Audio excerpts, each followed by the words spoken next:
আলহামদুলিল্লাহ, এখন শেষ জমানায় 7 মহাদেশ ইনশাআল্লাহ ইসলামের আওতায় আসবে। এমন সংরক্ষিত ধর্ম আর কোনোটাই নেই। আপনি ইহুদি ধর্ম বলেন, খ্রিস্টান ধর্ম বলেন, সাবেঈন ধর্ম বলেন, কারোই না মূল গ্রন্থ ঠিক আছে, না মূল যে সমাজটা রেখে গেছেন নবীরা। ঈসা আলাইহিস সালাম যেই খ্রিস্টান সমাজ রেখে গেছেন, আজকে ওখানে গেলে দেখবেন তার 99% নাই। উনি কি শুকর খেয়েছেন? শুকর খাওয়ার সুন্নাহ রেখে গেছেন হযরত ঈসা আলাইহিস সালাম, অথচ ওনার জাতি এখন পুরো দমে কি শুকর খাচ্ছে। তারপরে উনি কি তৃত্ববাদী ছিলেন? তৃত্ববাদী ছিলেন না। তৃত্ববাদ রেখে যাননি, তিনি একত্ববাদী ছিলেন, কিন্তু সেখানে তৃত্ববাদ ঢুকে গেছে। তো আমরা যদি বেহায়াপনার ইতিহাসটা নিয়ে, সেটা তার বলে শেষ করা যাবে না। তিনি, তার মা যে মারিয়াম, তার মা মারিয়াম থেকে যেই রূপটা নারী জাতির পাওয়া যায় সূরা মারিয়ামের মধ্যে সেটা আছে।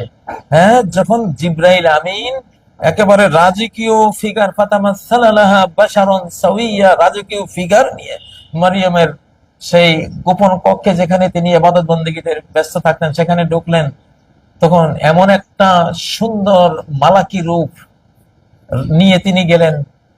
মারিয়াম কি বলেছিলেন? ইন্নী আউযু বির-রহমানি মিনকা, আমি রহমানের কাছে তোমার থেকে পানা চাই।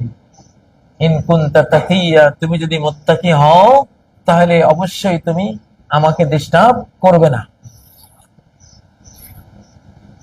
চরিত্রটা কি? আজকে ইউরোপ আমেরিকার চরিত্র কি? তারা কি মারিয়ামের মতো এইভাবে যেই কোনো বেগানা কোনো পুরুষ পেলে তারা কি নিজেকে গুটিয়ে নেয়, না আরো সুপ্রসন্ন হয়ে তার দিকে এগিয়ে যায়? তারা কি মারিয়াম চরিত্র ধারণ করে? আছে? এটা তো খুঁজে পাওয়াই মুশকিল, খুঁজে পাবেন না আপনি।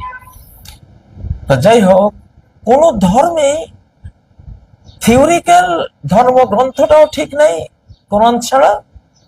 প্র্যাকটিক্যাল যে সুন্নাহ রূপ আম্বিয়ায়ে কেরাম নবীগণ রেখে গেছেন, মুসা আলাইহিস সালাম রেখে গেছেন, ঈসা আলাইহিস সালাম রেখে গেছেন, তার রূপটাও প্রায় কিছুই নেই বলা চলে। দাউদ আলাইহিস সালাম যা রেখে গেছেন তার ফলোয়ারদের মধ্যে কিছুই নেই বলা চলে। একমাত্র আছে কোথায়? ইসলামে।